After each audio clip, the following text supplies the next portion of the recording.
Hello there everyone, I hope you're keeping well. From everyone here at Under the Abbey Stand, we finally managed to bring you our first post-season interview, which is a post-season catch-up with CEO Alex Tunbridge and Director of Football Mark Bonner. The eagle-eared among you will remember myself and Jordan chatting to them in pre-season, where we spoke about the prospect of a first season back in League Two.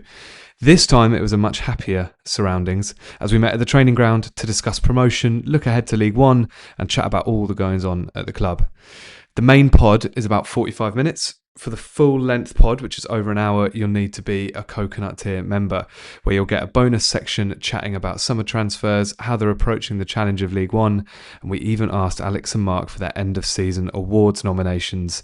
Remember, if you are a Coconut Tier member, you can get the full version of this pod in whatever podcast platform you prefer.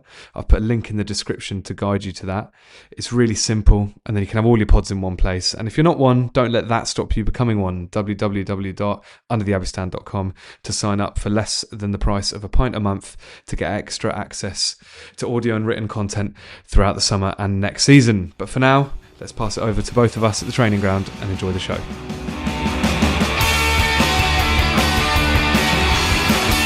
Right then, gents, how are you enjoying your summers so far? Very well, thank you. Yeah, it seems like it's ages since the last game. But at the same time, we're just delighted that we're not involved in the playoffs that are all going on at the moment. It's nice to watch them from a bit of distance and get cracking on with all the planning. I mean, enjoying summer's quite difficult because it is a very, very busy period for everyone in the club, actually. You have a short period of time to get ready. But we're in a nice place and we're further along than we have been ever before, probably at this stage. So we're cracking on and we'll be ready when the turnaround comes. Do you get to get away from the game at all, both of you? Is it all football all the time? Yeah, pretty much. When you look back, we finish at Crewe. We get like that hour on the pitch. We came back into Cambridge. We had a few beers. Couple of beers that night, I imagine, yeah. Get the Sunday, and then by the Monday, players are getting released. And it's like, that's it, we're off, we're running again.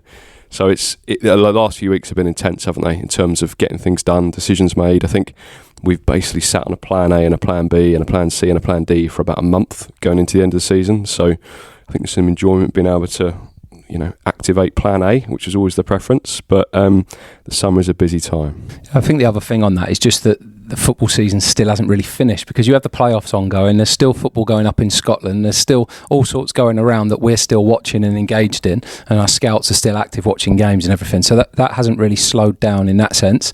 And the turnaround, like Alex said, just comes so quickly. To be having those meetings 48 hours after, and we're still sort of celebrating, is incredible. We're driving back, myself, Alex, a couple of directors from the game, and we're already talking about the following season and things we've got to do next week. And then you just forget that for a minute and laugh that we've got promoted again and have a bit of fun about that. It's just incredible, really. I thought the same with the retained list. It was like come out like 3 days after we got promoted. It's like so. Neil Harris was saying you have to do it early. Or have to do it earlier than you used to. What's you have the to story submit there? It with the league by the third Saturday in May. So you've got a little bit of time. But I think from a few things, one, to get active in trying to recruit players, you need to make those decisions quite quickly. Secondly, if you know what you're going to do, it's unfair to keep people waiting for that, really.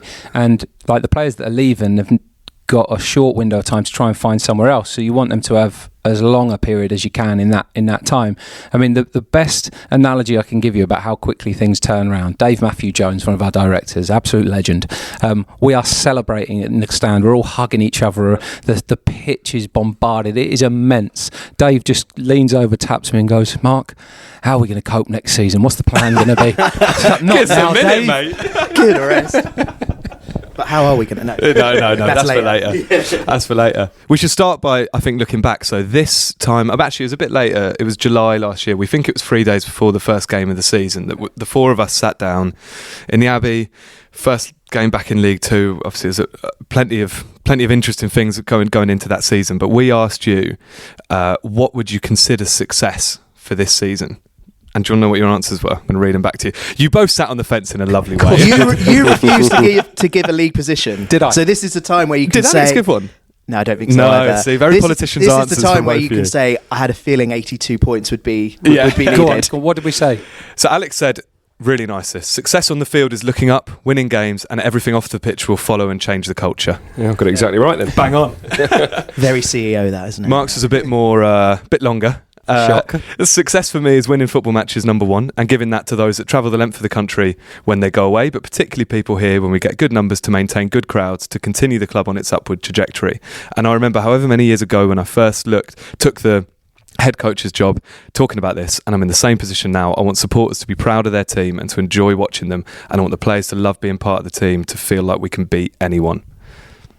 That's good, isn't it? That's good. But it's true. That is the Cambridge United story, I think, because positions are so, like, that can swing so quickly from one thing to the next. The truth is, we actually spent last summer, I've said this a lot, trying to be Port Vale and not Carlisle. Could we bounce straight back and not go the other way?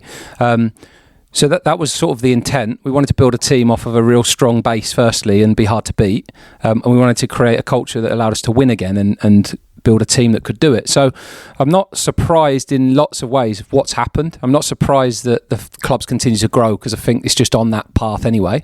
And I'm not surprised that the team was what we set out for it to be. And I'm not surprised that we got better as the season went on, because we thought all of those things would be the case. We always thought we could be challenging for that top sort of 7 positions. We never really thought we'd be a top 3 team, but League Two's so open and so close. Like at one point we could have been top or we could have been 8th, and there was not much between the two. So to have landed in the top 3 is a brilliant outcome. And I think I was quite open from the beginning, saying we want to get back into League One within a couple of seasons. So we always sort of had a plan that we were going to do it. It's definitely happened a little bit quicker than we thought, but we're ready for it, which is the most important thing. Not aiming to follow Port Vale again next season, are you? That's the irony, isn't it? Yeah. Poor Vale, they're caught in the crosshairs here. But I remember you saying, Alex, you pulled out this stat, which I can't remember exactly off the top of my head, but it was something like the correlation between wages and finishing position in League Two. Previous season was 25%. 25, yeah. Yeah, and I think the other stat that was knocking around last few weeks is about the number of teams relegated from League One to League Two, and something like 80% of them have finished in the bottom half, not the top half, let alone coming straight back up. So I think when we did the football review start of 2025, internally it was very much about, right, don't do a Carlisle, don't do a Forest Green, we cannot get in the National League, let's try and get ahead of it. If we stay in League One it's a bonus, but we probably knew we had to go backwards to go forwards. Yeah, of course. Yeah. Next question then is about the setting that we find ourselves in. We're at the training ground. It's our first visit. We were just checking there's no way to spy on it. It's okay, I think. Cut down all the trees. Yeah. But question for you, Alex, would you say this promotion is the first sign of seeing the investment in this place? It's worth saying, isn't it, that we just got a little tour beforehand, and Alex took us into the old changing room, and every single player we've had on the pod has said it, but until you actually come and see the difference between what the facilities used to be to what they are now, it is absolutely mind-blowing. And as I just said to you, in my mind, we're talking about like the dark days of the conference when we're in the changing room in there. But it's like 4 years ago. It's when you were manager. Yeah, in that year, and then obviously in the league. And I think like people don't know this, and they didn't know it at the time, but what we were achieving at the time was remarkable with what we had. And we were very deliberately almost putting off investing as much as we could in the team to do this and to buy back the Abbey and things like that. They were major landmarks for the club, really, and set us up for years to come. So to have achieved on the pitch whilst doing all of those things was a real strength of ours, and we're in a better position now. I'm not sure it's necessarily like the biggest hook in the world that makes your recruitment easier in one sense, but what it does do is it just gives everybody an environment to work in every day that takes away lots of excuses, and we had to guard against that in the past because there was so many ready excuses. And I believe in professional sport, it's quite hard to motivate players, but it's really easy to demotivate them. And if you have something every day that is a constant moan and a constant whinge that you've got no hot water, or the toilets are blocked, or the Wi-Fi doesn't work, or you haven't got a printer, or the pitches are flooded, or I could go through 100 things, that's very difficult to fight against. And we built a team back then that could cope with that scenario, and now we're in a much stronger position because of it. And yeah, the proof is in the pudding this season. And do you think, Alex, is this like first, as Mark just said, is this the first like real reward we've got from all the investment and the time and the energy that's gone into this place? Maybe. I think when I came to the club, I think the football side was ahead of the business side. Then over that 3-4 year period, the business side probably got ahead of the football, and I think it's the first time the two feel very much succinct. And that's probably why we've seen the two things work really well, but we've got to push them both next season. We know that. We're going back to League One. We've got to learn from lessons and mistakes we've made before, and we've got to be a better outfit. But we're by no means the same club we were 4 or 5 years ago. we're in a much stronger position. But it's a very, very tough league. Should we talk about the season that's just finished then? Yeah, let's celebrate a bit. So I think for most fans, not all fans, the season success felt a little bit unexpected, in a good way, obviously. How about from both of your vantage points? Would you say it was unexpected or surprised at how well we did? Easy to say no, isn't it? I mean, I thought we'd be good because I think we are good. I think we've got brilliant people at this club, and the football club's very lucky to have a lot of the people that we've got here. It's an incredibly strong senior exec staff and management team and backroom team, incredibly strong. And one of the big credits to the owners is actually we dropped a level, but we continued our investment in infrastructure and staff and actually improved our investment there. But it's paid us back in spades in so many areas across the football operation. So that sense is, you're going to get really good work. The recruitment's hard. You've got to build a team that can do what you need to do. But pretty much in every single measure that we could be judged this year, or every target that we were set, we've outperformed it. And so it's nothing short of like absolute just joy that we've managed to do what we've done. And it just gives you real motivation to go on and do it again. So we've probably gone faster, like I said, than we'd planned to, which is great. But what we've actually done and how we've done it, I'm not surprised that we've been successful and we've got better, because I think we know what we're doing and we've got really good people driving it. Yeah, I'm going to ask a classic negative question, but is there a risk of doing it too fast and maybe overachieving a little bit too early, giving yourself too much work to do this window ahead of the new season, or you feeling confident? Isn't it the same risk of not doing it and then just assuming next year's better? That's the madness. Yeah. You don't have control over hindsight. You don't have control over what happens next. So I just think when the opportunities are there, you take them. And football seasons are so in clubs, well, loads of clubs across the country, there's not loads of years that you get promotion and absolute outright successes. So when they come around, you have to celebrate them, and then you just go, right, what's next? That's always been our mentality here. Look at, we had a couple of seasons where we struggled on the pitch, but in the vast majority of those seasons, we were still outperforming where we were in lots of ways. It was just a struggle, and it was tough for us to keep our best players, tough for us to sign better. Squad got weaker over the years in League One and so on. So those things do end up catching up with you. We're not the only story that looks like that. There's lots that do it, but the club grew in that time. The supporter base continued growing, whatever was happening. So the club's just on a path of growing. Our natural resources are reality, top 6 League 2, bottom 6 League 1. That's sort of where we are. Now we've got to break past that so that we're not a club that goes between those two leagues, and we try and be a top half League 1 club. But the club's on a trajectory where we can do it. So we have to just consolidate as much as we can and keep moving forwards as best we can. You talk about a minute ago, you mentioned the business and the football side kind of being in sync.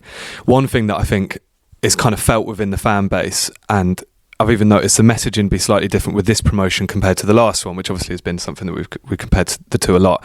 In general, there's a sense that we go into this division in a so much stronger foundation of a football club than back then. We just talked about the training ground, but even, I don't know, just the whole setup of the place, the whole feel of the place, even the core of the squad we've got, the investment in the team. Even Mark Green was only just involved the first time round. So everything about the club feels like it's in a stronger position to attack this.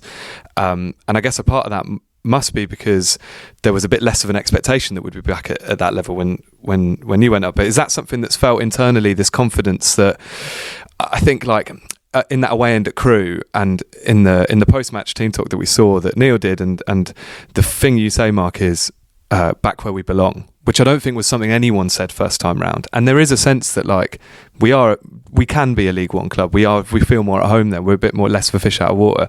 Is that something that's like felt internally as well, that this is a division that we can really attack and really make a strong, have a good go at this time round? Yeah, I think it's brilliant we've been promoted.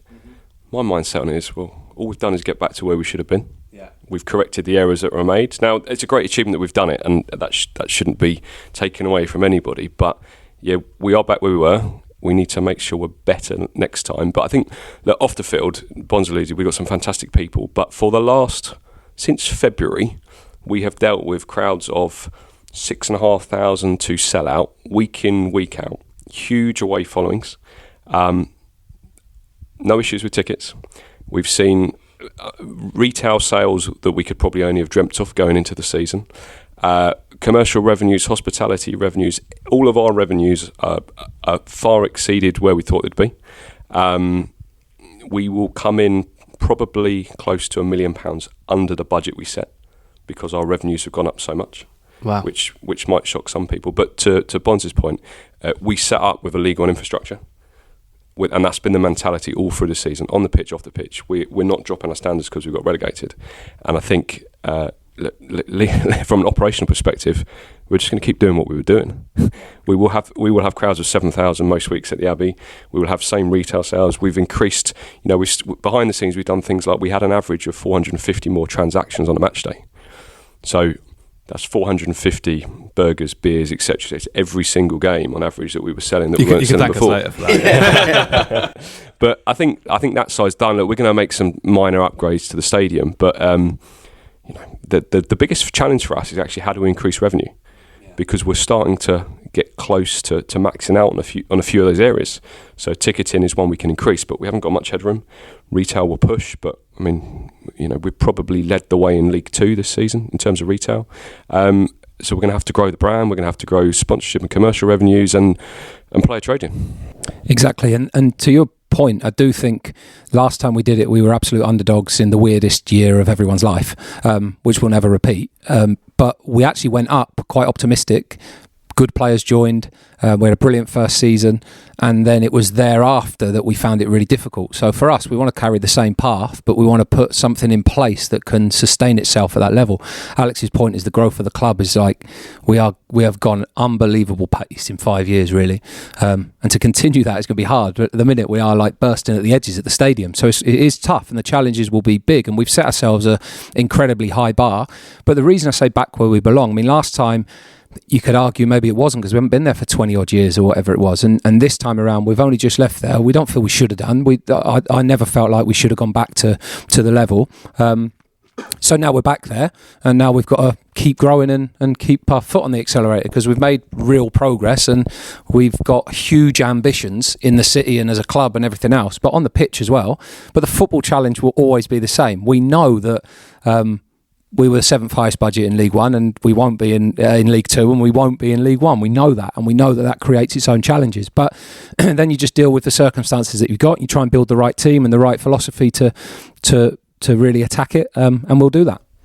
I'm going to share a brilliant story from the last home game. This will tell you where we are as a club. It's like you've read the running order. I was going to say, yeah, we've got a question, which is, what's your favourite anecdote or story that the fans might not know? We've got loads of great anecdotes. Well, go on then. Mark, you think of yours in the meantime. I'll share this one from the Barrow game. This is how far we've come as a club. We are about hour-ish before kick-off. It's quite a hot day, wasn't it, the Barrow game? Neil obviously wants to get the ball down. He wants to play. He wants the pitch nice and wet. And Ian Darla comes to see me, and he's got this panicked look on his face. I was like, what's up, Ian? We've got no more water. And we are going into that game an hour before kick-off, and we haven't got enough water in the tank to water the pitch, because we are flushing more toilets and we are running more taps, etc., etc., etc. And the Abbey is brilliant, and I think we've really lent into making it a really unique place to come and watch football in England. But we are bursting at the seams, wow. and that probably gives you. My wife always thinks I always go to home games and it's a day out of the football. Let me tell you, an hour before a sellout game, having no water in the stadium is it's probably not the most enjoyable situation, but there you go. There's a measure of how far we've come. Don't redevelop the toilets if you want slick football. Yeah, basically, yeah. Mark, have you got one from this season? Little anecdote that I don't know. I think most of my things are just from on the pitch, like things that I just think were big moments on the pitch. Really, under pressure, it's very difficult to think of anecdotes. I mean, to that point, I walked up the director's box steps for the second half at one point and got pulled by a fan and said, "There's a queue to the ladies, and they're not allowing them to use the hospitality toilets. Can you sort it?" And it's just like what people expect you to be able to sort in any moment. It's quite interesting. It's not really in my remit, but we can try. On the pitch, I think there's just loads of highlights, and obviously the last day was epic, because like I was speaking to the guys at Radio Cambridgeshire, and they really had to pad out quite a bit of time after the game because the helicopter on the pitch and everything. Players are in the dressing room waiting for probably half hour, 45 minutes, thinking, like, are we going back out? Are we not going back out? So that was an amazing half hour, actually, because sometimes you don't actually get that time. You're straight out, then the party just starts. But it was a time where you couldn't go anywhere. No one else could be in the room apart from the players and the staff. So that was pretty epic moment. I love it. The BBC padded out the time, whereas Jack Swindlehurst just left the ground and went to the pub Yeah. and missed the Missed the whole thing. plate lift. Great stuff. I suppose my own personal sort of memory maybe of the season is being in a Labour ward with my wife, watching the Walsall game. Oh wow! Home or away? The away game. Oh, that thinking, wasn't a good second half, was it? Are we going to make it to full time before I need to put the phone down and stop watching it? And getting to the end of it thinking, I've made a really good decision here not going. Yeah. I think I said to you in January, I was over at the Ryder Cup with Mark Green in November, and The we're Tranmere game. sat in the PGA tent on the 15th fairway. Trump's just flown overhead, and we're sat watching Tranmere 0-0 away. Like the worst game ever. The Ryder Cup's going on outside. It's like where you watch Cambridge United from. The priorities, yeah, amazing. So at what point throughout the year did you think we're going to do this? We're going to get across the line? Because you talked about plans A, B, C and D. Would love to know what they were, but maybe another time. But yeah, at what point do you think this is happening? We're getting across the line here. I thought an indicator was probably the Tranmere home game. Oh, okay, yeah. They equalised, and we had, I don't know what we had left, 10, 15. And that would definitely have been a game maybe in previous seasons we'd have drawn or we might have even lost. So I think when we went on and scored 2 goals, I thought, okay, Yeah, this is a different team, this is a different culture. When did I think we'd really do it? I mean, Notts County naturally stands out, but it's one of those. There were so many moments where we thought it was there or one game away, and then you just see every year, don't you? We had it last time. It's so hard to do that last bit. So many late goals that just hurt us, but we had so many pivotal moments that went for us. You know, late penalties at home, Ben Knight, and those moments are just so good to be part of, aren't they? When you're in the stadium, you're celebrating those. So I don't know if there was ever one moment where I thought, "God, we're there," until 5 o'clock really at Crewe. But one pivotal thing I always reflect on is the Notts County games across the season. The away game there was a huge turning point for us. We developed massively off the back of that as a team. Neil's spoken about this, changing shape, adapting the shape. I think it was Chesterfield away, the next away game, which we won, playing in a different way. I think it was Barrow. Barrow away, sorry, Barrow. But yeah, that scenario there where you come off thinking, okay, we've got a lot to do here, we need to evolve a little bit, and then the progress from that point was so big. And then you think back to the Notts County game at home. I don't think we played better than that for that first 30 minutes, certainly until Eastie's sending off. But I was exceptional that day. And then off the back of that, did we have the Easter weekend where we've dropped the... No, other way around. That was the week before. So it was the week before, and that was what's amazing about the Notts County game, because you come into it thinking this is pressure moment, we're dropping points. And we just flew, didn't we, out of the game. And it was almost like, well, that looked similar to the Swindon game without the goals at the start. And that was probably the telling point. But that weekend, I think, Easter weekend's always pivotal. For us, it felt like a real drop of points, but some encouraging performances. And then when you respond like that, you know you've got a proper team that aren't going to wilt under the pressure of it. And I think we showed how much progress we'd made in that period of time. My other reflection on the season was when we played Stockport away in the FA Cup. Oh, yeah. Neil's first game back was Stockport at home in the league, and we looked so much better that time than before. So you go back February to whenever that game was, huge progress, and then we saw the same again this season. So the development over a year, I think, has been massive. Yeah. The big one that always stands out for me, which we've mentioned a few times, is Oldham away, which was either the game before or after Tranmere, I can't remember. So last game in Jan, where we won 3-0, and we just put the way we put our foot on the accelerator. Knight, he played amazing that game. Apres scored a couple, and there was something about we'd struggled with our away form for so much of the season, and suddenly we just kept putting together these back-to-back away games. That was an amazing run, wasn't it? When you think about how long we went, it's that was very unheard of, and we just sort of ate away places in the table, and then obviously lose it at nowhere else. Where did we lose it again, Mark? What is it with Harrogate away? They found a bit of form at that point, though. And I'd been up there to watch them a couple of times, and I thought they were going to. At one stage, I thought they would do it. That race at the bottom was crazy, but obviously not in the end. But yeah, Harrogate strikes again. Luckily, they're not on the list next year. Something that has been talked about a lot, especially Neil's talked about club culture a lot and resetting culture. Is that and football in philosophy, I don't know if they go hand in hand or not from your perspective, something that you sat down, discussed at the start of the season, this is how we're going to change the culture within, I don't know, the playing staff, and how we're going to go out and attack games or anything like that? Is that something that was agreed upon pre-season? I think probably got a few things with that. I think it's just what you're talking about with culture is just behaviours and what you accept. So really that's just the standards that you accept every day. And so Neil managing that with the players and making sure the staff are on top of that, the players running their own dressing room and understanding what's acceptable and not acceptable in terms of whatever the daily standards are, or the reaction to bad days and bad results, or training levels, things like that. That's like non-negotiable. The other side of the values from the footballing side is, like, the club values are around hard work, humility and teamwork, and they're the three things that we want to try and really push through. So I think those values exist, full stop. And when you've got people that know the club inside out, it's very easy to implement them because you just sort of live them yourself all the time, and that's what all of the senior staff do here. And then why Neil Harris? Because he's one that can instill a real drive and intensity, which is what we needed to really kickstart what we needed to do again. And then the other side of the almost values bit is just showing a bit of ambition, and we've shown that with signings that we made last summer. We've shown that with what we did with staffing, how we kept improving things and didn't go down the line of a lot of clubs that get relegated of like, oh, I said we're going to have to just cut everything. Actually, we sort of went the other way. I'm not saying we still weren't the top spenders, but we invested in the things that could make quite a big difference. And I think that level of ambition and intent from us probably is a big marker to throw down to the players straight away. And final thing on that is, it didn't start in July, it started in February, and they enabled us to sort of get ahead of the curve a little bit. So we sort of put all those things in place, and yeah, they are agreed. Are they written down and signed? No, they're just lived every day, and that's the thing, that's the difference. You see so many places that have values written on a wall, but it's just wallpaper, and actually it doesn't happen. The key is that it happens, and you never walk past a broken window. You see something you don't like, you call it out, and that's how you really maintain those standards. You talk about that start date of February there. This season, best for set pieces, best for defensive record in the EFL. Was that playing style, and specifically those pieces, so the set pieces and the defence, was that something that you discussed early, you and Neil, and was it as early as February?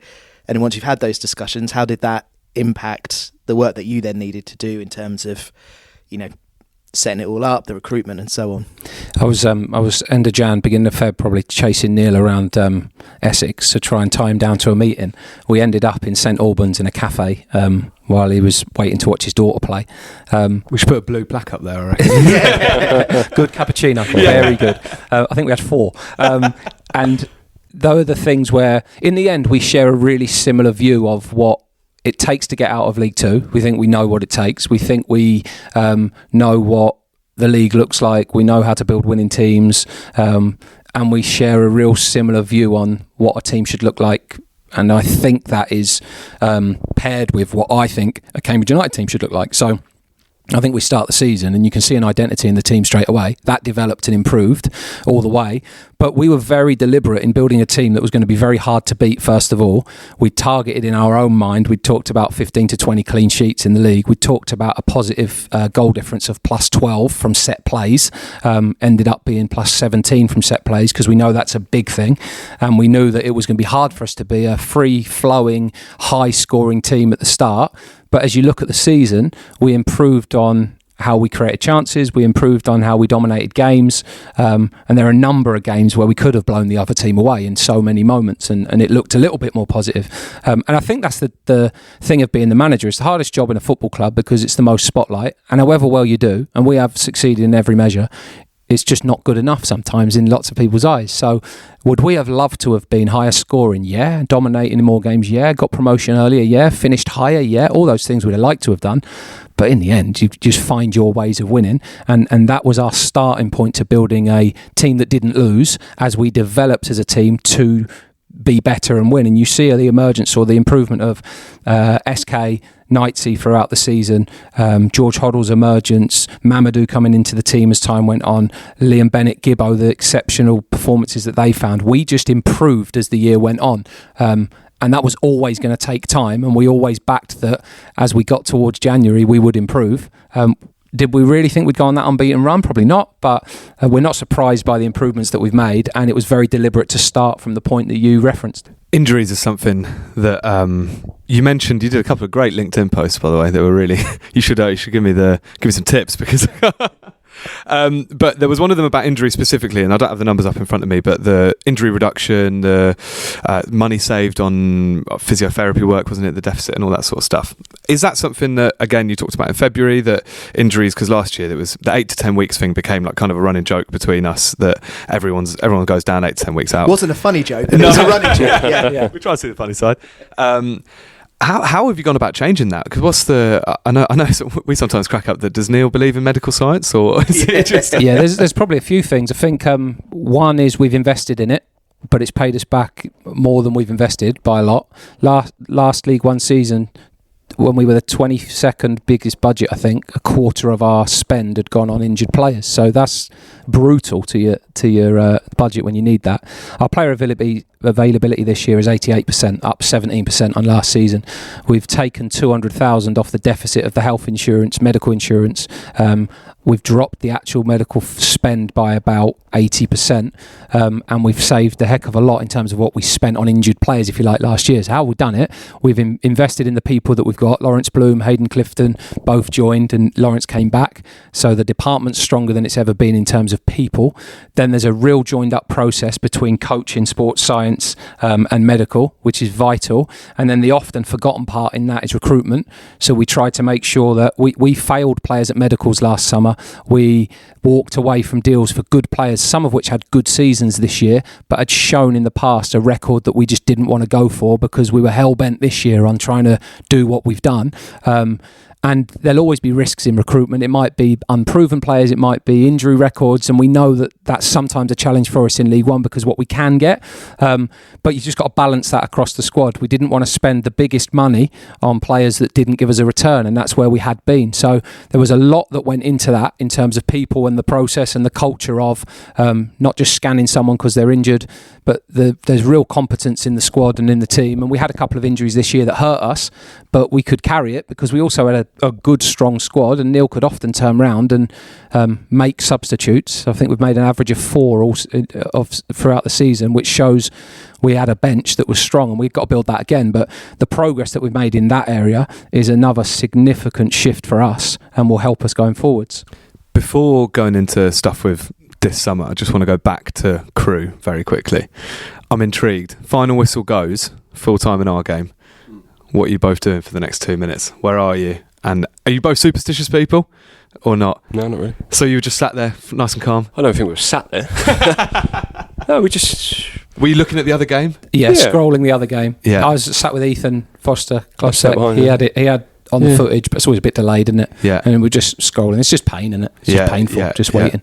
But we were just sort of stood up in the stand waiting, weren't we? Yeah, none of it was enjoyable. No.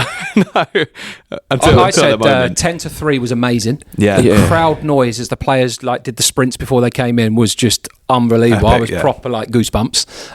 And then 5 o'clock was amazing. Everything in between was horrific. That's the truth, and everyone that was there knows it. Can't believe the ball doesn't go in at the end, by the way. Every time I watch it back, it's if you look back and you go, what were the regrets? Obviously Grimsby not doing it home to Barrow, because that would have just been unbelievable. Because the day was set up, wasn't it, with the sun and everything. It was like it was ready made. Lack of water. Yeah, it's probably good we didn't do it against Barrow. Yeah, it would have been beer only. But one of the things people said is why were the celebrations so small scale? I suppose the reality is we had a plan for Grimsby if we went up. We had a plan for Barrow and we had a plan for Crewe. We kept cancelling parties, basically. Really? Yeah. Losing deposits. This was it. We had a really good party plan, but they wanted a very, very big, very big check to secure it, and I'm not sure I could have sped to Paul and Mark. We spent all this money on a party, but we never had it. So, for you, Alex, obviously you were involved. It was at Newport, wasn't it, on the final day when the incredible Great Escape, probably one of the best TFL Great Escapes ever. Where does Crewe rank in terms of for you personally and your career as a day? Yeah, up there. I'd say top 3. I think, like I said to you before, it's a brilliant achievement. But for me, it's it's got us back to where we were. So and there's an element of we shouldn't have let it get to that point in the first place. So we've just put the wrongs right. So maybe that's my own personal view on a few bits and pieces. But I think staying up final day is exciting. But as Bond said somewhere in the press in the last few weeks, the best is yet to come. And I truly believe that. Go on. I've got a horrible question for you, Bonds. I don't know if you'll answer it. Of course I will. There's 4 promotions at the club in your lifetime, 3 of which you've been involved with staff-wise. The other one was the McFarlane promotion from Div 4 to Div 3 or League 2 to League 1. I don't remember. How old are you? Old enough to remember the Beck ones? Not really, Not quite, no. The McFarlane one, 99. No, Yeah, you yeah. two must be a similar age. That was epic. Yeah. Well, you say epic. We're going to ask you to rank the 4. Do you know what? You're right. I'm probably not going to Good give you the answer. answer you want. I find that so difficult, and I actually hate comparisons. I loved them all. I was a kid watching that one, Roy McFarlane, as a fan in the stands. That was amazing. I loved that team, and I loved him, the way he was. Yeah. I just thought he was just class. Then the Richard Money one was like the biggest... That was just so painful. It was the biggest relief I've ever experienced in anything. You've got the Wembley factor what it in there meant as well. for the club, the Yeah. Wembley factor, the second time there that season. Yeah. That was just, in a way, like nothing you would have ever experienced, because it was after so much pain. Yeah. And I think that's the thing, isn't it? Normally it comes like off the back of pain, so that's why it feels so good. The one in COVID is completely unexpected, and it happens at the weirdest time ever in history. And that one's so special because you cannot replicate being the coach of the team and being that close to your players and that close to the environment every day and in that dressing room. And you also can't replicate the fact that it sounds really cheesy, but we were literally a family that year that were spending so much time together, more time than we were able to spend with our own families because of the way of the world. So that was so special.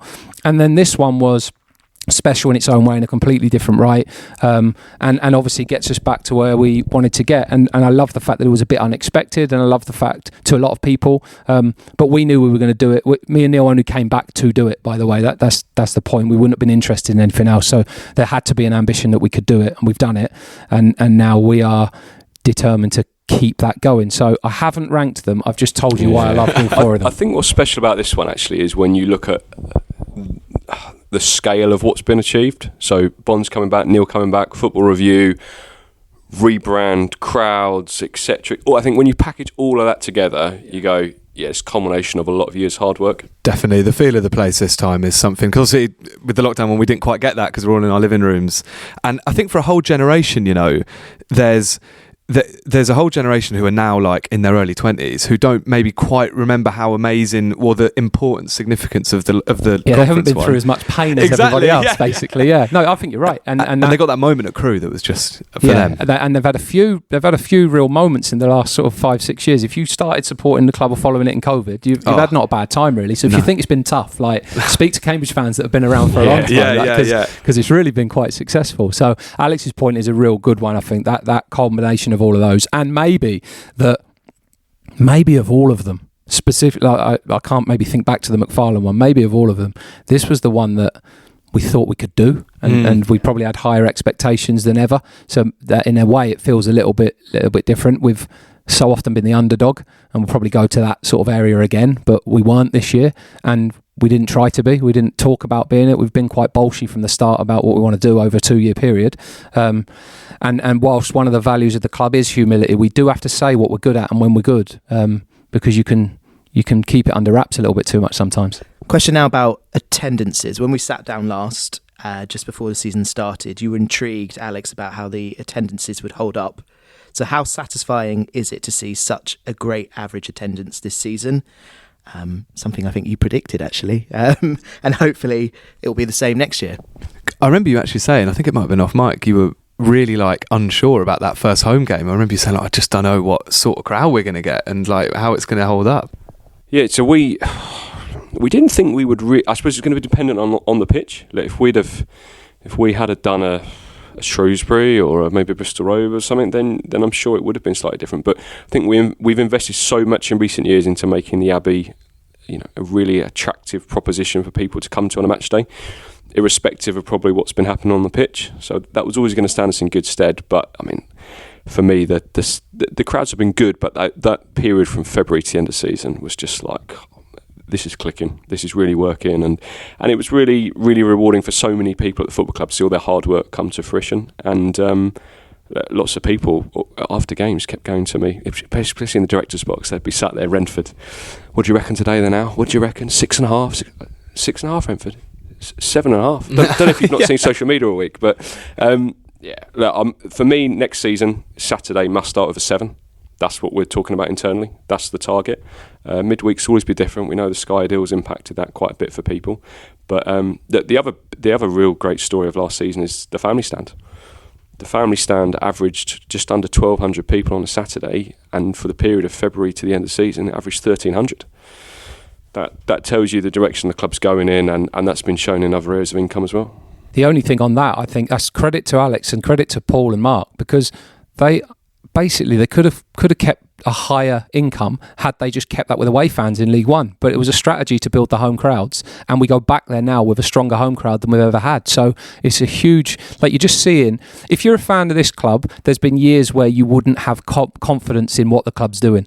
But I think in the last few years, the vast majority of things that have been said publicly have happened or are playing out in the right way. Good years, bad years on the pitch, that's always going to happen, that's football. But actually you can just see there's a joined up plan, and we're actually going somewhere. And why should it stop? Because the city's on fire and it's only going to get bigger. So we want to be a major player in that. Also on that point with the South Stand, it's like that's something that will pay dividends, or maybe that's not the right phrase to use, but something that's going to have a really long-term effect. Because even anecdotally speaking, I know people who have got kids who have taken them only because they could take advantage of the South Stand, and this is the season that it really clicked for them. 6-7-year-olds who will be United fans for life, and that's just completely anecdotally. There's, like you said, 1,000 people in there. The amount of different stories like that, fans for life, that it's something that, like, growing up, personally speaking, I don't know, we grew up in different eras. It never happened at United. It was like it was almost like hidden within the city. United. We've seen the demographics of the Haven have changed as well. Really, sort of stereotypical sort of old grumpy men on the Haven. Old grumpy farters. It's not. It's definitely not. And the other thing that I think is important to recognise as well is, like,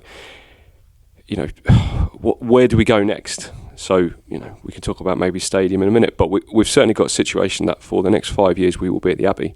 And one of the things we've been exploring in the last couple of months is how do we get more people into the Abbey?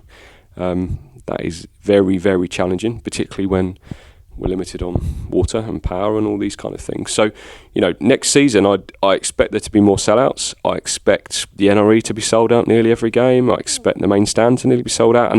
And the way it's going, the South Stand will also be a really attractive proposition for people. So, look, we're not going to move the away fans. Interestingly, the feedback from the away fans is they absolutely love it. Really? They get a terrace. They get a terrace. So I think the overall match experience has improved. Hospitality last year was something like 93% occupancy. We had the highest occupancy of a stadium in League Two, which are all great things, but we have to reset and go again. Also, massive benefit being in League One, because you can guarantee basically sellouts in the away end basically every week, I imagine, right? There's only going to be a couple here and there. We talk about, like, what did we think going into the season and crowds and things. We had a budget. I just mentioned we've exceeded that by about £1 million, and ticketing has equated to probably 50% of that. But what it does mean is when we go back to League One, actually the increase in income is not that big, because it's only the difference in the EFL money, and maybe the average of the away fans will increase slightly. But other than that, we have essentially operated on and off the pitch as a League One club. Is it worth touching on the stadium a little bit more? Yeah, I think so. When we spoke last, before the season started, that was before the news came out that we weren't going to go forward with the stadium redevelopment. I can't remember what month that was. Then February this year, I think it was, there was the whole local plan submission, if I've got my terms right. Yeah, talk us on where we are with the stadium in general. How important is it for the growth, and what sort of irons in the fire? So redevelopment wise, we looked at 3,500 seated Habin, 4,000 NRE.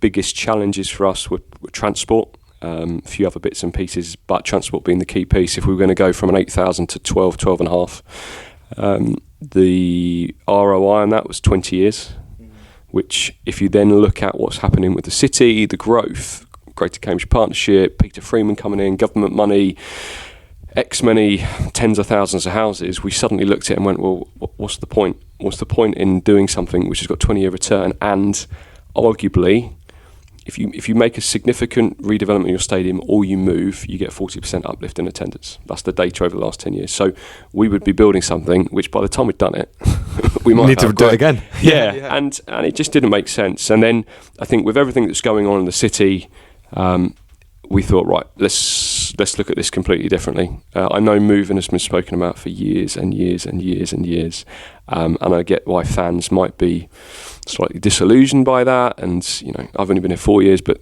lots of when I first come, people go, "Oh, training ground never be done." And as Bond said, the things that Mark and Paul have said they're going to do, I'd say a good 75-80% have happened, and the others are sort of in the pipeline. We're meeting with Peter Freeman in the next couple of weeks, and we're hoping to be able to commission a more detailed study on a specific location. And is that East Cambridge? Can I ask? Is that the Marshall's site, or you're not at liberty to say? Look, I think East Cambridge is attractive. Staying close to the Abbey is attractive. Whether that's possible, we don't know. But it's certainly going to be up there. I think the club's roots are in the Abbey. We don't want to tear the club out of the Abbey ward, and it offers so much value to the people there. And we're not going to do that. We're not going to go and build a stadium on the 15 miles out of the city. That's just not going to happen. To Campbell, I was just going to say, please don't move to Campbell. Yeah, that's not going to happen. And certainly while Paul's here, and I think so. Next stage is feasibility, but we're in a really good place. Club. We've got a lot of value. Locally, a lot of value civically. Council worked really hard on that in the last few years, and I don't think the club has ever been in a better position than it is now to be having conversations. I think Peter Freeman came out and said a few weeks back there should be a stadium for the football club and the community. Cambridge deserves that, and I think we're proving that we could certainly fill one. Is it too early for a timeline? You've got to have that Peter Freeman meeting first, do you think? Yeah, I think so. And we all know with building, look at Luton's ground. How long has that taken to actually happen? Let's look at Oxford. Well, they're slightly different because they're pressed by getting kicked out of their current one. So hopefully we can give fans an update over the course of the summer in terms of those next steps. But you're looking at 5 years, you said, at the Abbey probably still, if things... Yeah, everything we're doing at the Abbey we're currently looking on as a 5-year plan. So we've got some maintenance we've got to attend to, which we've maybe put off. We're taking out the toilets at the top of the main stand, so they've been there since we think 1965. So there will be new toilets in there. There's going to be a new food unit going in, making some changes to the lounges, but an additional food unit going in the family stand as well, just to keep up the demand. But we've got to be sensible. We don't want to waste money, but at the same time we've got to keep the Abbey standing. That's it for the main show. If you want the extra content with Alex and Mark, you'll need to be a Coconut tier member under theabbeystand.com to sign up and join the squad. Cheers and see you soon.